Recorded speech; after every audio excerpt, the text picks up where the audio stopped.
సుహాసిని మరియు మిట్టు. ఒక ఊరిలో సుహాసిని అనే ఒక మంచి పాప ఉండేది. ఆమెకు తన పెరటి తోట అంటే చాలా ఇష్టం. రోజూ అక్కడ రంగురంగుల పువ్వులతో పచ్చని చెట్లతో ఆడుకునేది. ఒకరోజు సుహాసిని తోటలో ఆడుకుంటుండగా ఒక మామిడి చెట్టు కొమ్మ మీద ఒక అందమైన చిలుక కనిపించింది. అది చాలా రంగురంగులుగా ఉంది, కాని ఎందుకో విచారంగా ఉంది. సుహాసిని నెమ్మదిగా చిలుక దగ్గరకు వెళ్లి, చిలకమ్మా చిలకమ్మా, ఎందుకు విచారంగా ఉన్నావు అని ప్రేమగా అడిగింది. ఆ చిలుక సుహాసిని మంచితనాన్ని చూసి రెక్కలు టపటపలాడిస్తూ ఎగిరి వచ్చి ఆమె భుజం మీద వాలింది. నా పేరు మిట్టు, నేను దారి తప్పిపోయాను అంది బెంగగా.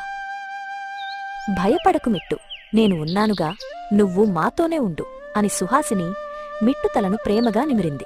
దానికి ఒక జామపండు తినడానికిచ్చింది. అప్పటినుండి సుహాసిని, మిట్టు మంచి స్నేహితులయ్యారు. సుహాసిని పాటలు పాడితే మిట్టు కీ కీ అంటూ గొంతు కలిపేది. ఇద్దరూ కలిసి దాగుడుమూతలు ఆడుకునేవారు. సుహాసిని రోజూ మిట్టుతో మాట్లాడేది. నెమ్మదిగా మిట్టు కూడా సుహాసిని అమ్మ, ఆట వంటి చిన్న చిన్న మాటలు నేర్చుకుంది. సుహాసినికి చాలా సంతోషం వేసింది. ఒకరోజు సాయంత్రం చాలా చిలుకలు గుంపుగా ఎగురుకుంటూ వచ్చి సుహాసిని ఇంటిమీద వాలాయి. అవన్నీ మిట్టుకోసం వెతుకుతూ వచ్చాయి. తన కుటుంబాన్ని చూసి మిట్టుకు ఆనందం వేసింది.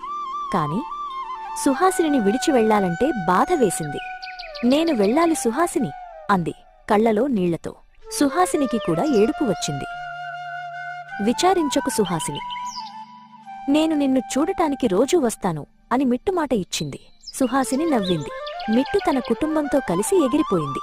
కాని వాళ్ల స్నేహం మాత్రం ఎప్పటికీ నిలిచి ఉంటుంది.